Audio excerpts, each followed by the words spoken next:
Hello बच्चों। ये question paper प्रथम आवधिक परीक्षण PT1 2025 और 26 के लिए है, जो कि अभी आपका एग्ज़ाम आने वाला है।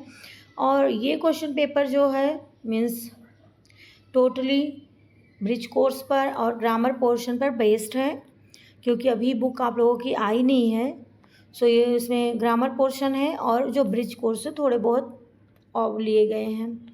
और इसकी आंसर की आपको लास्ट में वीडियो के मिल जाएगी। गो थ्रू द आंसर की एंड आई होप कि आपको इससे थोड़ा हेल्प मिल जाएगी।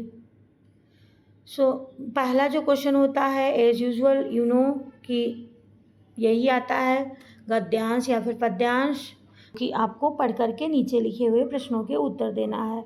तो सबसे पहले हम इसको पढ़ लेते हैं। अनुशासन का पालन करना शिष्टाचार का ही एक अंग है। यह अनुशासन सामाजिक भी हो सकता है और कानूनी भी। मंदिर, मस्जिद और गुरुद्वारे में प्रवेश करने से पहले जूते चप्पल उतार देने चाहिए। किसी भी सभा में शोर नहीं करना चाहिए। सभा में कुर्सी या मेज पर पैर रखकर नहीं बैठना चाहिए। ये सारे गुण सामाजिक अनुशासन के उदाहरण हैं। सड़क पर हमेशा बाईं ओर चलना चाहिए। रेलगाड़ी या बस में धूम्रपान नहीं करना चाहिए।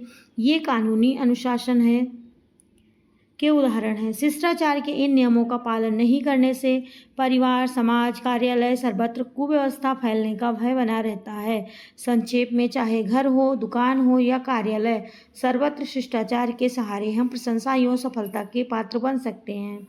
इसके ठीक विपरीत अशिष्ट व्यवहार से दूसरों का दिल तो दुखता ही है, हमें भी बदले में दुख और असफलता हाथ लगती है। शिष्टाचार से पग पग पर मित्र उत्पन्न होते हैं और अशिष्ट व्यवहार से पग पग पर दुश्मन। अब हम चलते हैं क्वेश्चन की तरफ। पहला क्वेश्चन हमारा क्या है? पहला क्वेश्चन क्या हो जाएगा? अनुशासन का पालन करना डैश एक का ही एक अंग है। इसमें आंसर क्या हो जाएगा? शिष्टाचार। अनुशासन का पालन करना शिष्टाचार का ही एक अंग है। दूसरे क्वेश्चन पे चलते हैं। दूसरा क्वेश्चन है हमारा, मंदिर, मस्जिद और गुरुद्वारे में प्रवेश करने से पहले जूते चप्पल उतार देने चाहिए। क्या सही है या गलत है? इसमें क्या आंसर क्या हो जाएगा? सही। तो उतार देने चाहिए सही है। सामाजिक अनुशासन है। समाज के हिसाब से हम जूते और चप्पल को बाहर उतार देते हैं जब मंदिर, मस्जिद, गुरुद्वारे या किसी ऐसे धार्मिक स्थान पर जाते हैं। तो नंबर 3 पे पहुंचते हैं। इनमें से कौन सा कार्य कानूनी अनुशासन के दायरे में आता है? कानूनी अनुशासन के दायरे में कौन सा आता है? तो देख लेते हैं कि सड़क पर बाईं ओर चलना, ये कानूनी दायरा है, क्योंकि हमें हमेशा सड़क पर बाईं ओर ही चलना चाहिए, ये कानून हमें बताता है। शिष्टाचार के इन नियमों का पालन नहीं करने से क्या हानि है? क्या हानि होती है? इसमें क्या हो जाएगा? फोर्थ में, परिवार, समाज, कार्यालय सर्वत्र कुव्यवस्था फैलने का भय बना रहता है। ये खा हमारा सही हो जाएगा। इसमें खा नंबर। अशिष्ट का विलोम शब्द लिखिए। अशिष्ट का विलोम शब्द क्या हो जाएगा? अशिष्ट का विलोम शब्द हो जाएगा शिष्ट, और इसमें आ लगा के विपरीतार्थक विलोम शब्द बन गया।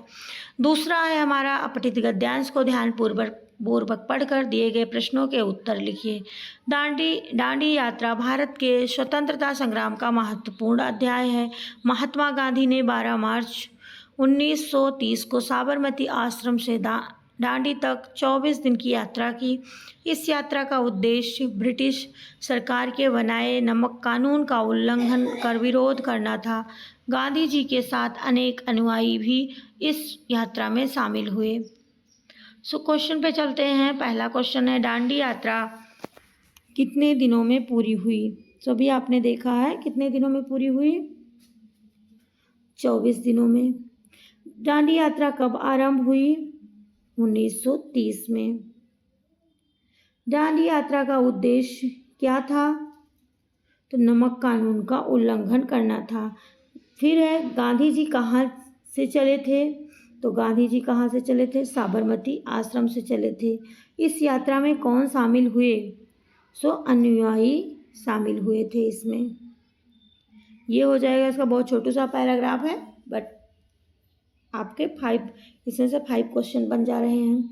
दिए गए विषयों में से किसी एक विषय पर अनुच्छेद लिखिए।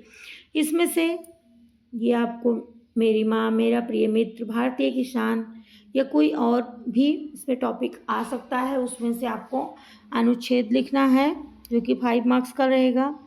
तो आपको एटलीस्ट आधा पेज का तो लिख ही देना है। और सबसे इजी जो होगा, आपको अपनी माँ के ऊपर कुछ भी लिखना होगा तो आप बहुत अच्छे से लिख सकते हो, 5 या 10 मार्क्स का भी लिख सकते हो। तो इस तरीके से।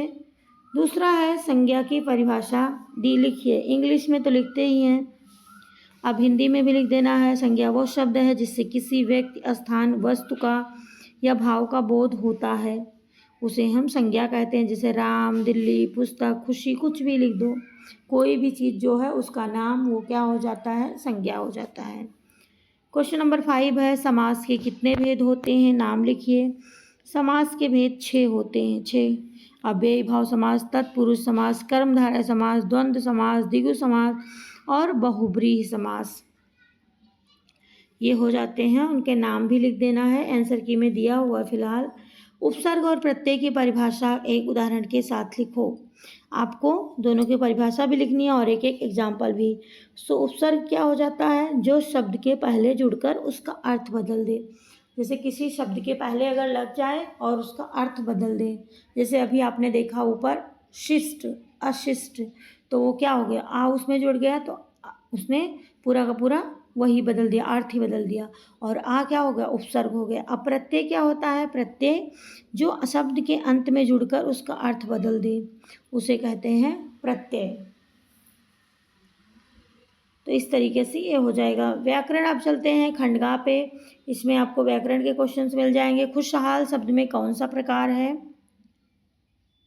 शब्द में कौन सा प्रकार है, तो खुशहाल में क्या हो जाएगा, विशेषण है। खुशहाल में विशेषण है। वह स्कूल गया में वह कौन सा शब्द है, तो वह सर्वनाम हो जाएगा। फिर जल्दी आओ किस प्रकार का वाक्य है, ये आज्ञावाचक है।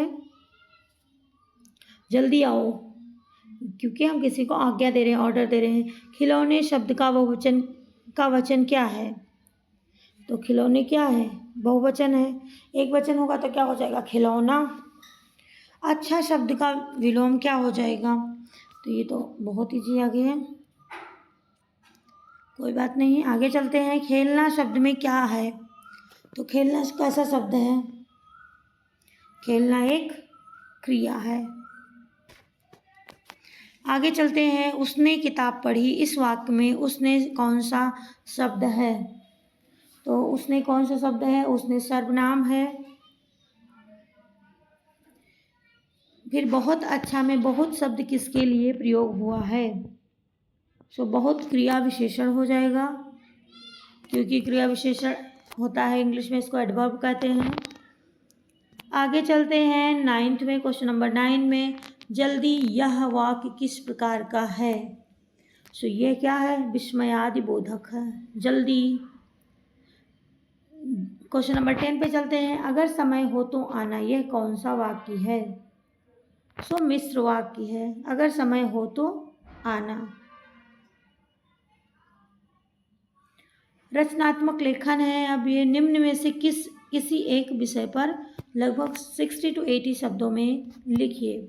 आपको ये पत्र लेखन है, इसमें ऐसा नहीं 60-80, बस किसी एक विषय पर आपको लिखना है। तो ये पत्र लेखन है, ये प्रार्थना पत्र है, दोनों में से कोई एक लिख देना है आपको। या तो आप पत्र लेखन लिख सकते हो अपने फ्रेंड को, या फिर आप प्रधानाचार्य को खेल कूद की सामग्री मंगवाने के लिए आपको एक प्रार्थना पत्र लिखना है अपने प्रिंसिपल को। दोनों में से कोई एक जो आपको सुटेबल लगता है, सही से आ रहा है, उसको आप लिख सकते हो, 5 मार्क्स का है। इस तरीके से आगे जो है क्वेश्चन नंबर 8, इसमें भी वही है, ये यहाँ पे सही हो रहा है, बट इसमें जो 80 मार्क्स वाला ऊपर दे दिया है वो थोड़ा सा यहाँ पे आपको ये नहीं देखना है,